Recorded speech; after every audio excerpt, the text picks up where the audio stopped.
नमस्कार, बहुत स्वागत है आप सभी का। आपके साथ मैं हूं अपर्णा मौजम। दो या दो से अधिक ग्रहों के संयोग को कहते हैं योग। किसी ग्रह का किसी ग्रह से या राशि से संबंध हो तो उसे भी कहते हैं योग। कुछ योग ऐसे होते हैं जो व्यक्ति को जीवन में दिलाते हैं अपार कामयाबी, यश दिलाते हैं, धन दिलाते हैं, कुर्सी दिलाते हैं, उसे कहते हैं राजयोग। शास्त्रों में जिन राजयोगों का उल्लेख है उनमें केंद्र के स्वामी का त्रिकोण के स्वामी के साथ संबंध होना राजयोग कहा जाता है। आज हम यानी न्यूज 18 उसी राजयोग पर चर्चा करने जा रहा है और हम आपको बताएंगे कि एमपी और छत्तीसगढ़ में चुनाव संपन्न होने के बाद ईवीएम में कैद वोट क्या कह रहे हैं, किस नेता की कुंडली में राजयोग है, क्या बीजेपी फिर से सत्ता में वापसी करेगी, सीएम शिवराज की कुंडली में सत्ता की गद्दी है या कमलनाथ सत्ता पर होंगे विराजमान। अपने अपने क्षेत्रों से ज्योतिष शास्त्र के मुताबिक कौन जीत रहा है, किसकी किस्मत में बन रहा है राजयोग। नतीजों से पहले ज्योतिष शास्त्र के नतीजे क्या कह रहे हैं, न्यूज 18 आपको बताने जा रहा है, क्योंकि इलेक्शन मतलब न्यूज 18। तो चलिए हम अपने शास्त्र के पंडितों के साथ करते हैं बातचीत कि मध्य प्रदेश छत्तीसगढ़ में किसका होगा राज तिलक, किसकी कुंडली में है राजयोग। और हमारे साथ खास मेहमान इस स्टूडियो में मौजूद हैं। हमारे साथ हैं आचार्य चंद्रशेखर शास्त्री जी। शास्त्री जी, बहुत बहुत स्वागत है आपका। धन्यवाद। हमारे साथ हैं टैरो कार्ड एक्सपर्ट डॉक्टर पूजा भाटिया। डॉक्टर पूजा, बहुत बहुत स्वागत है आपका भी। और हमारे साथ स्टूडियो में जुड़े हुए हैं आचार्य सूर्यांश। सूर्यांश जी, आचार्य जी, बहुत बहुत स्वागत है आपका। और सबसे पहले आचार्य चंद्रशेखर जी, 3 दिसंबर का हर कोई इंतजार कर रहा है, मध्य प्रदेश और छत्तीसगढ़ की जनता भी और साथ ही मध्य प्रदेश छत्तीसगढ़ के राजनेता भी। सबसे पहले यह बताएं कि 3 दिसंबर की तारीख, उस दिन ग्रहों की दशा कैसी रहेगी, किसके अनुकूल रहेगी, क्या कह रहा है शास्त्र। कि रविवार है 3 दिसंबर को, और ये समय जिस समय आ रहा होगा वह शनि का ये दौर है होगा, क्योंकि 11 बजे के आसपास से हम देखेंगे तो शनि का अपना प्रभाव शुरू हो जाएगा और उससे पहले मकर राशि में गणना शुरू होगी। शनि का प्रभाव निश्चित रूप से उस दिन प्रभावी रहेगा और शनि का प्रभाव होने से आप समझिए कि जिनकी शनि की राशि, शनि की दशा, शनि का प्रभाव और शनि का जिनका बल अधिक है उनको बहुत लाभ होगा। जी डॉक्टर पूजा जी, देखिए जिस तरह से 3 दिसंबर की बात कर रहे हैं, 3 नंबर है, गुरु का नंबर है, तो डेफिनेटली बहुत पावरफुल डे है और इस दिन का सभी को बेसब्री से इंतज़ार है, क्योंकि रिजल्ट्स अवेटेड है बड़े ज़बरदस्त। तो जिस तरह से पंडित जी ने बताया है, शनि का नंबर है, शनि जो है सत्ता का भी कारक होता है, तो डेफिनेटली उस दिन की ऊर्जाएं बहुत स्ट्रॉन्ग हैं और उस दिन का सभी को बेसब्री से इंतजार है। तो हम भी इसी चीज में, हमारे कार्ड्स क्या कहते हैं, हम इसके बारे में आज चर्चा करेंगे। आचार्य सूर्यांश, जैसा कि वर्तमान समय में जब चुनाव हुआ उस समय ग्रह स्थिति कुछ और है, और जब 3 दिसंबर को रिजल्ट आ रहा है उस समय ग्रह स्थिति बड़ी भिन्न है। 17 नवंबर और 3 दिसंबर में कितना बड़ा चेंज यहाँ पर उलटफेर देखने को मिल रहा है ग्रहों की दशा और दिशा की अगर बात की जाए तो। यहाँ पर हम देख रहे हैं 16 नवंबर को ही मंगल और सूर्य ने राशि परिवर्तन किया है वृश्चिक राशि में। वृश्चिक राशि मंगल ग्रह की अपनी राशि है और सूर्य ग्रह भी मित्र राशि में प्रवेश किया है, तो सूर्य मंगल दोनों आपस में मित्र है। इसके साथ ही बड़ा बदलाव 16 नवंबर को हो जाता है। साथ ही जैसे समय बदलता रहता है, 30 नवंबर को शुक्र ग्रह अपनी कन्या राशि, नीच राशि को छोड़ करके तुला राशि में प्रवेश कर रहे हैं और तुला राशि शुक्र ग्रह की अपनी राशि है, जिसमें सुख और ऐश्वर्य को बढ़ा देते हैं। बुध ग्रह भी इसी के साथ 27 नवंबर को धनु राशि में प्रवेश कर रहे हैं। ये जो ग्रह बलाबल है या परिवर्तन है वो तो उस समय 3 दिसंबर को तय करेगा, जिस व्यक्ति के या फिर जो प्रत्याशी है चुनाव लड़ रहा है, कुंडली के अनुसार जो ग्रह मजबूत स्थिति में होगा वही गोचर में उसको राजयोग का सुख प्रदान कराएगा। जी आचार्य चंद्रशेखर जी, अब बड़ा सवाल ये कि बीजेपी के शिवराज सिंह चौहान लंबे समय से मध्य प्रदेश की सत्ता पर आसीन हैं, लगातार मुख्यमंत्री के तौर पर जनता की सेवा कर रहे हैं। अब क्या कह रही है उनकी कुंडली 3 दिसंबर को लेकर, क्या उनकी कुंडली में राजयोग आगे भी बना हुआ है? देखिए, शिवराज सिंह की कुंडली में वसुमती योग है, उनकी कुंडली में राजयोग तो है, लेकिन अभी 2024 के जनवरी तक उनके स्टार थोड़े ऐसे हैं कि जो कहीं ना कहीं उन्हें उलझाए रख सकते हैं। तो जनवरी के बाद उनके लिए समय बहुत अच्छा है और राजयोग कारक है, लेकिन 14 जनवरी तक का समय उनके लिए थोड़ा पीड़ादायक हो सकता है। जी डॉक्टर पूजा, शिवराज सिंह चौहान को लेकर आपके कार्ड्स क्या कह रहे हैं? देखिए, मैं शिवराज सिंह चौहान जी के लिए कार्ड्स निकालने जा रही हूँ। देखते हैं उनके लिए टैरो कार्ड्स हमारे क्या कहते हैं। देखिए, एम्परर का कार्ड आया है जो बहुत स्ट्रॉन्ग कार्ड है और ये दिखाता है सत्ता को। एम्परर का कार्ड अपने आप में एम्परर यानी कि राजा का कार्ड है, तो डेफिनेटली बहुत स्ट्रॉन्ग कार्ड है। उनकी पोजीशनिंग बहुत ज़बरदस्त स्ट्रॉन्ग है। अगर हम इलेक्शंस की बात करें, साथ ही 9 ऑफ पेंटिकल्स भी आया है जो हमें ये दिखाता है कि इन्होंने जितना भी डेवलपमेंट का काम किया है मध्य प्रदेश में, तो उसको लेके इनका काफ़ी पॉजिटिव कार्ड्स में मुझे शो हो रहा है। जी आचार्य सूर्यांश, जो ग्रहों की दशा और दिशा में फेर देखने को मिला है 3 दिसंबर से पहले, और क्या शिवराज सिंह चौहान की कुंडली की गणना भी उसी के अनुरूप है या थोड़ा सा कहीं रास्ते अलग अलग हो रहे हैं, क्या देख पा रहे हैं आप? यहाँ पर मुख्य जो है शनि का मार्गी हो जाना। 4 नवंबर को शनि ग्रह मार्गी हो चुके हैं, जो कि शिवराज सिंह जी के नाम से कुंभ राशि बनती है और स्वयं अपनी ही राशि कुंभ राशि में वर्तमान में शनि ग्रह चल रहे हैं। और शनि ग्रह राजयोग का फल देने वाले होते हैं, क्योंकि शनि ग्रह कुंभ राशि में बैठ करके तृतीय दृष्टि से पराक्रम भाव को देखते हैं, जो कि अधिक पराक्रम और मेहनत कराता है। जिस क्षेत्र में व्यक्ति मेहनत और प्रयास करता है उसमें निश्चित रूप से शनि ग्रह राजयोग का फल देता है और दशम दृष्टि से देख रहा है राजयोग स्थान को, कर्म क्षेत्र को। तो यहां पर स्वतः सूर्य मंगल दोनों उस समय में उपस्थित रहेंगे। सूर्य मंगल की स्थिति और शनि का सूर्य मंगल को देखना, और यहां मंगल भी शनि को देख रहा है, जो इस प्रकार से दृष्टि का आपस में परिवर्तन है या दृष्टि आपस में एक दूसरे को देख रहे हैं, ये कहीं ना कहीं राजयोग को चिन्हित करती है। तो इसका मतलब तो ये साफ हो गया है कि तभी जो शिवराज सिंह चौहान है लगातार जनता से इतना कनेक्ट करते हैं, क्योंकि कहीं ना कहीं उनको भी उनके आचार्य ने सलाह दी हुई है कि उनकी कुंडली के योग क्या कह रहे हैं। इस बार ये कहा गया कांग्रेस की ओर से लगातार जनता के बीच जाकर कि कमलनाथ का ये आखिरी चुनाव है, और कमलनाथ और जो पूरी कांग्रेस पार्टी है मध्य प्रदेश के नतीजों को लेकर काफी आश्वस्त भी दिखाई दे रही है। आचार्य चंद्रशेखर जी, कमलनाथ जी की कुंडली क्या कह रही है? देखिए, कमलनाथ जी की जो मेरे पास कुंडली है वो मीन लग्न की कुंडली है। भाग्य में पंचग्रही योग है।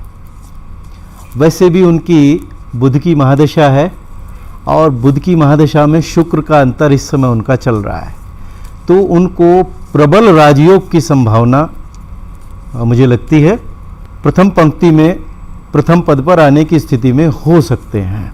जी डॉक्टर पूजा, देखिए, कमलनाथ जी के कार्ड्स में पॉजिटिव इंडिकेशन तो है, लेकिन साथ में यहाँ पे जो मुझे नज़र आ रहा है कि कांटे की टक्कर तो रहेगी इधर, और बहुत अच्छा कंपटीशन देने वाले हैं ये मध्य प्रदेश में, पर कहीं ना कहीं थोड़ा सा लैग बिहाइंड हो सकता है।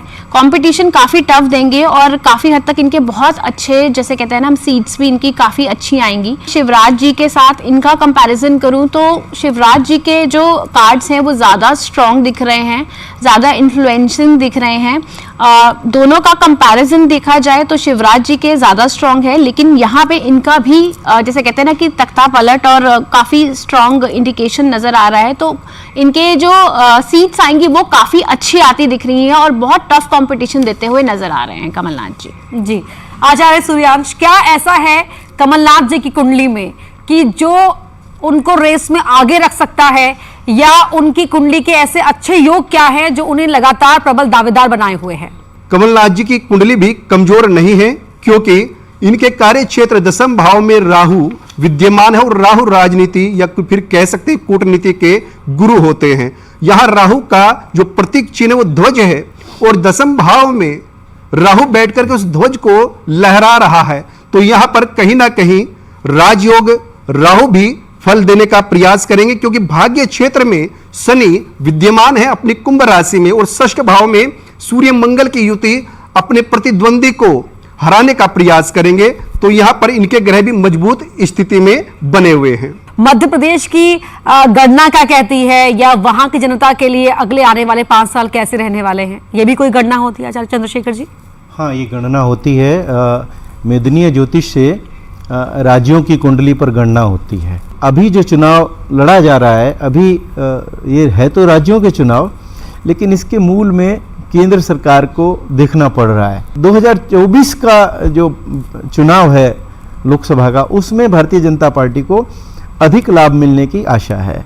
अभी वर्तमान की जो मध्य प्रदेश की 5 वर्ष की स्थिति है, तो वो कई लटके झटके लेते हुए आगे बढ़ेगी। जी डॉक्टर पूजा, तो जिस तरह से पंडित जी ने बताया कि लटक झटक तो अप्स एंड डाउन्स तो रहेंगे, डेवलपमेंट भी होगी साथ साथ, लेकिन थोड़ी सी प्रॉब्लम, थोड़ी सी रेस्टलेसनेस भी नजर आ रही है। साथ में मेरा क्वीन ऑफ वॉन्ड्स का भी कार्ड निकला है, तो डेफिनेटली जो भी सत्ता में होगा वो सत्ता को बहुत अच्छे से संभालने योग्य होगा, सक्षम होगा, और मध्य प्रदेश की डेवलपमेंट और ग्रोथ के लिए काफी फोकस रहने वाले हैं। 2018 में कांग्रेस की सरकार तो बनी, लेकिन ज्यादा वक्त तक टिक नहीं पाई, 15 महीने में ही उलटफेर हो गया। क्या इस बार कोई बड़ा सियासी उलटफेर देख पा रहे हैं आप? क्या कोई नया, कोई थर्ड एंगल भी हो सकता है? शनि की दृष्टि, चूंकि शनि से सारा ये सब प्रभावित है। मध्य प्रदेश में शिवराज सिंह की कुंडली भी उसी से प्रभावित है, और वहीं कमलनाथ की कुंडली भी उसी से प्रभावित है। और शनि का प्रभाव, शनि जनता के रूप में भी हम शनि को देखते हैं, तो जनता ने इस बार वोट भी बहुत अच्छे से दिया है। तो यह तो निर्धारित है कि जो सरकार आएगी वो आसानी से टूटेगी नहीं और आसानी से बदलेगी भी नहीं, लेकिन यदि बदलेगी तो एक बड़ा बदलाव लेकर आएगी। जी डॉक्टर पूजा, क्या किंग होगा या कोई किंग मेकर भी निकल सकता है? जनता चुनती है फ्रीबीज को, कि फ्री का सब कुछ उसको चुनती है, या डेवलपमेंट का जो काम किया है उसको चुनती है। तो इन दोनों में अगर मैं देखती हूँ कि अगर डेवलपमेंट के काम को चुनती है जनता, तो डेफिनेटली बहुत अच्छी ग्रोथ आगे होती हुई नजर आ रही है। नहीं, लेकिन फ्रीबीज का दावा तो आजकल हर पार्टी की ओर से किया जाता है, और यही कहा जाता है कि विकास करना है, इसीलिए हमें जनता के बीच जाना ही पड़ेगा और इस तरह की योजनाएं आवाम तक पहुंचानी ही होगी। आचार्य सूर्यांश जी, तो क्या बीजेपी कांग्रेस की तो हम बात कर रहे हैं, लेकिन क्या कोई और दल भी प्रभावशाली निकल सकता है क्या? तो 10वें भाव में सूर्य, मंगल, बुध 3 ग्रह बैठे हैं और शनि की दृष्टि भी पड़ रही है। तो इसके आधार पर यही साबित होता है कि एक तरफा सरकार बनाना एक चुनौती होगा, और यहाँ पर मिल करके ही सरकार को बनाया जा सकता है, फिर जोड़ तोड़ करके ही सरकार को बनाया जा सकता है। बढ़ते हैं जरा सा आगे, बात कर लेते हैं छत्तीसगढ़ की, जहां 2 चरणों में चुनाव हुए, नतीजे 3 तारीख को ही सामने आएंगे। आचार्य चंद्रशेखर जी, छत्तीसगढ़ को लेकर क्या गणना है आपकी? कांग्रेस के सितारे वहाँ बड़े मजबूत हैं। भूपेश सिंह की कुंडली जो है, बघेल जी की कुंडली, वो बड़ी मजबूती से वहाँ अपना कार्य कर रही है, और प्रभाव वही शनि का ही है। जी, विस्तार से बात करेंगे भूपेश बघेल की कुंडली पर आपसे। डॉक्टर पूजा भाटिया, यहाँ छत्तीसगढ़ के लिए 3 तारीख को क्या कह रहे हैं आपके कार्ड्स? क्या उलटफेर दिखाई दे रहा है? सडन कोई फैक्टर नजर आ रहा है? वॉन्ड्स के कार्ड आए हैं जो कॉन्फ्लिक्ट्स दिखाते हैं, दूसरी तरफ से भी विद इन इंटरनल कॉन्फ्लिक्ट्स दिखाते हैं, लेकिन साथ ही किंग ऑफ स्वॉर्ड्स का भी कार्ड आया है। तो यहाँ पे ये दिख रहा है कि जो सत्ता पे है उनके रहने के चांसेस हैं, लेकिन इसके साथ ही अगर मैं देख रही हूँ तो एस ऑफ कप्स एक नया, जैसे कहते हैं ना कि एक लास्ट मिनट में कुछ उलटफेर, इसकी भी संभावनाएं यहाँ पे दिख रही हैं। जी, आचार्य सूर्यांश जी, जो वर्तमान मुख्यमंत्री है उनका प्रबल दावेदारी में है, और यहाँ पर उनके ग्रह काफी स्ट्रोंग है यहाँ पर, तो पुनः सरकार बनाते हुए दिख रहे हैं। हाँ, हालांकि इतना है कि सीटें उनकी बहुत कम होंगी, या फिर कोई परिवर्तन उनकी सत्ता में हो सकता है। बहुत कम होंगी सीटें, लेकिन प्रबल दावेदार भी हैं, ये गणना कह रही है। लेकिन आचार्य चंद्रशेखर जी, भूपेश बघेल की कुंडली में ऐसा क्या है जो पिछली बार भी वो बाकी अपने दावेदारों से आगे निकल गए और इस बार भी उन्हें प्रबल बनाए हुए है उनकी कुंडली? ऐसा क्या खास है? देखिए, सबसे बड़ी बात है कि छत्तीसगढ़ राज्य की जो कुंडली है वो धनु लग्न की है। भूपेश बघेल की कुंडली जो है वो धनु राशि की है। उनके धनु राशि के चंद्रमा सुख भाव में वहाँ गजकेसरी योग बना रहे हैं, और उस गजकेसरी योग के निर्माण से उनकी कुंडली जो है राज्य के लिए उनके प्रबल दावेदार होने की एक संभावना व्यक्त करती है कि वो मुख्यमंत्री के प्रबल दावेदार रहेंगे, और संभावना भी रखती है कि वो मुख्यमंत्री वही होंगे। तो ये गजकेसरी योग क्या होता है? गजकेसरी योग जो है वो चंद्रमा और बृहस्पति के मिलन से बनता है या दृष्टि संबंध से बनता है। छठे भाव के जो केतु हैं वे एक शत्रुहंता योग बनाते हैं, लेकिन शत्रुहंता योग होने का मतलब है कि शत्रु होंगे ही। तो उनके शत्रु ऐसे होंगे जो केतु जो है ना उसको वो हेडलेस होता है, तो उनके शत्रु गुप्त होंगे, दिखाई नहीं देंगे और पीछे से उनके कहीं कोई बैटिंग चल रही होगी और जिसमें वो अपदस्थ भी हो सकते हैं जुलाई 2025 के बाद। अब बढ़ते हैं आगे। 2018 में एक तस्वीर आई थी, टीएस सिंहदेव भी उस तस्वीर में थे, राहुल गांधी के साथ भूपेश बघेल भी थे, लेकिन अब वहां पर भूपेश बघेल के साथ साथ टीएस सिंहदेव के बारे में जान लेते हैं कि टीएस सिंहदेव, जिन्हें बाबा भी कहा जाता है, डिप्टी सीएम, उनको लेकर उनकी कुंडली में क्या है गणना, क्या कह रही है, किस तरह के संकेत दे रही है? चंद्रशेखर जी। देखिए, उनकी अभी मान लीजिए कि राहु की दशा जो है वो प्रारंभ हुई है, 2022 से उनकी दशा चली है। मकर राशि में उनको राहु है, सप्तम भाव में है, जो उनकी कुंडली हमें प्राप्त हुई है। लेकिन विकास के मामले में उन्हें हम विकास पुरुष कह सकते हैं, चंद्रमा उनके भाग्य में होने के कारण। अगर उनको अवसर मिलता है तो वो भाग्य उनका ऐसा है कि वो नए निर्माण और नए विकास के लिए जाने जाएंगे अगर उन्हें अवसर मिलेगा तो। लेकिन वर्तमान में अभी मुझे उनका अवसर मिलता हुआ दिख नहीं पा रहा है। डॉक्टर भाटिया। सबसे पहले 5 ऑफ कप्स का कार्ड आया है, जो ये दिखाता है कि 50-50 चांसेस हैं। पॉजिटिव अगर करेंगे, एफर्ट्स करेंगे तो चांसेस बन भी सकते हैं। लेकिन साथ ही अगर मैं देख रही हूँ तो हैंगमैन का भी कार्ड आ गया है, तो हैंगमैन का कार्ड यही दिखाता है कि स्टैग्नेशन है, कहीं ना कहीं काम होते होते अटक भी सकता है, रुक भी सकता है। साथ ही 9 ऑफ कप्स का कार्ड है, जो ये दिखाता है कि अगर आते हैं ये, अगर इनका पॉजिटिव होता है तो ये अपनी तरफ से पूरी कोशिश करेंगे ग्रोथ एंड डेवलपमेंट में। और ओवरऑल तो स्टैग्नेशन दिख रही है मुझे, एनर्जीज में बहुत ज्यादा स्ट्रॉन्ग चांसेस नहीं दिख रहे हैं, 50-50 ही दिख रहे हैं यहाँ पे। जी आचार्य सूर्यांश। जैसा कि ग्रह स्थिति के आधार पर देख रहे हैं तो यहाँ पर कुंभ राशि में जो शनि पंचम भाव में बैठा हुआ है या फिर चंद्रमा कर्क राशि में विद्यमान है, वो कहीं ना कहीं व्यक्ति को निराश और हताश कर रहा होता है। एक पद के लिए एक इच्छा जाहिर कर रहा होता है, पर उससे कुछ ही समझ लीजिए कि क्षण दूर रहता है। यहाँ शनि कुंभ राशि में है तो यहाँ अब नहीं तो फिर आगे के लिए इनको एक बड़ा पद प्राप्त कराएगा। राजनीतिक क्षेत्र में ये उभर करके आएंगे और एक बड़ी जिम्मेदारी भी इनको मिलने वाली है। और अब बढ़ते हैं आगे, बात करते हैं डॉक्टर रमन सिंह की। बीजेपी का वो चेहरा जिसने लगभग 15 सालों तक छत्तीसगढ़ की सत्ता पर वो आसीन रहे, जनता की सेवा करते रहे, और अब क्या कह रही है उनको लेकर गणना? शास्त्री जी। 1 नवंबर सन 2000 को जब रायपुर से हम उनकी राज्य की कुंडली देखते हैं तो वो धनु लग्न की है और इनकी भी कुंडली धनु लग्न की है। इनके साथ एक पॉजिटिव एक फेवर इनको मिल रहा है इनके जन्म नक्षत्र का। इनका चंद्रमा पूर्वा भाद्रपद नक्षत्र का है, जिसमें गुरु और मंगल का बहुत महत्वपूर्ण योगदान होता है। और ऐसे व्यक्ति को जो कुछ मिलता है वो गुरु मंगल के कारण ही मिलता है। इनकी कुंडली में गुरु जो हैं वो लग्न में हो गए और लग्न में ही इनको मंगल भी आए हुए हैं।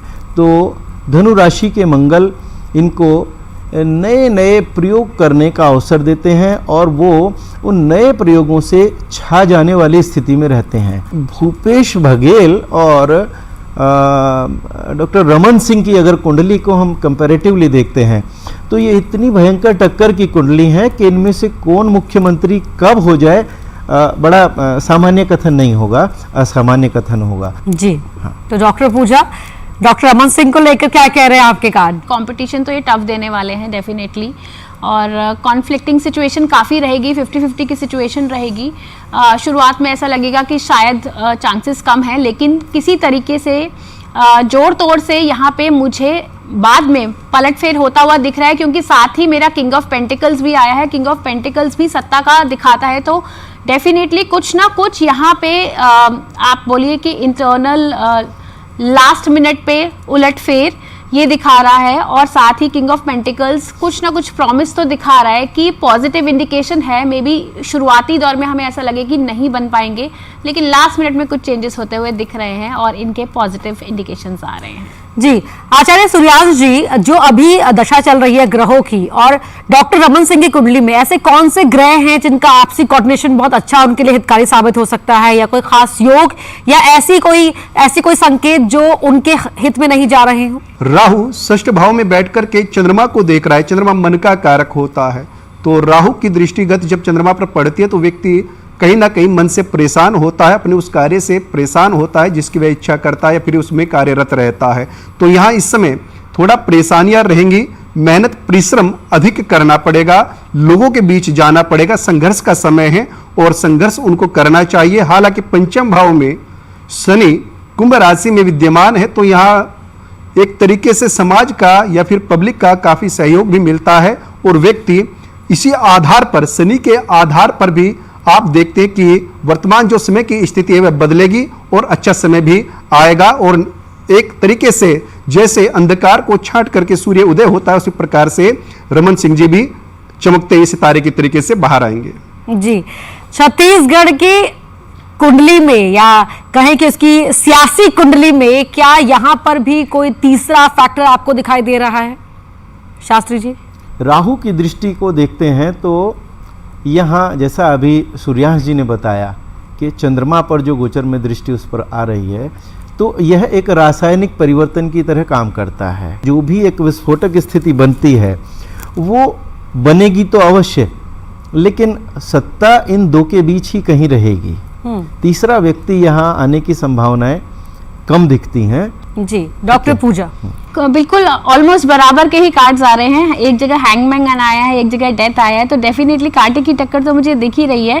लेकिन जिस तरह से आप तीसरा रूप बोल रहे हैं, तो कहीं ना कहीं एडिशनल सपोर्ट मुझे दिख रहा है, क्योंकि 3 ऑफ पेंटिकल टीम वर्क का कार्ड होता है, एडिशनल सपोर्ट का भी कार्ड होता है। तो यहाँ पे कुछ ना कुछ एडिशनल सपोर्ट की वजह से पॉजिटिव इंडिकेशन दिख रहा है मुझे। और सत्ता की जहां तक बात करें तो अगर मैं इन दोनों में से ही किसी एक का मुझे नजर आ रहा है, कोई थर्ड एंगल नहीं दिख रहा कि कोई तीसरा बंदा बन सकता है, इन दोनों में से ही किसी में एक के पास सत्ता आएगी। दोनों के बीच ही टफ मुकाबला है, टफ फाइट है, लेकिन क्या कोई किंग मेकर या किसी ऐसी भूमिका में कोई थर्ड फैक्टर यहाँ पर आपको प्रभावशाली दिखाई दे रहा है? मुख्यमंत्री जी हैं वर्तमान के भूपेश बघेल जी, इनका देखें तो जो षष्ठ भाव में बृहस्पति का राशि परिवर्तन होगा वो एक कार्यकाल एक तरीके से कह सकते हैं, क्योंकि देवगुरु बृहस्पति 1 वर्ष तक राशि पर विद्यमान रहते हैं। और षष्ठ भाव में बृहस्पति का जाना कहीं ना कहीं शत्रु से पीड़ित करता है, प्रतिद्वंदी के द्वारा थोड़ा तनावपूर्ण स्थिति बनाता है। तो उनकी कुंडली के आधार पर इनके लिए थोड़ा संशयात्मक बनेगा ये, और यहाँ कोई ना कोई इनको परेशान करने का अवश्य प्रयास करेगा, पर यह कि तीसरा व्यक्ति नहीं आ सकता है। जी, इन्हीं दोनों का यहाँ आपस में रहेगा। तस्वीर 3 दिसंबर को ही साफ हो पाएगी। 17 तारीख को जनता ने ईवीएम का बटन दबा दिया है। मध्य प्रदेश के अंदर, छत्तीसगढ़ में 2 फेज में चुनाव हुए, लेकिन तस्वीर यहां भी 3 तारीख को ही साफ होगी। इंतजार रहेगा, और न्यूज 18 पर नेटवर्क पर आपको सुबह 6 बजे से ही लगातार नतीजों के दिन की हर एक तस्वीर, हर अपडेट मिलती रहेगी। आप जुड़े रहिए न्यूज 18 के साथ।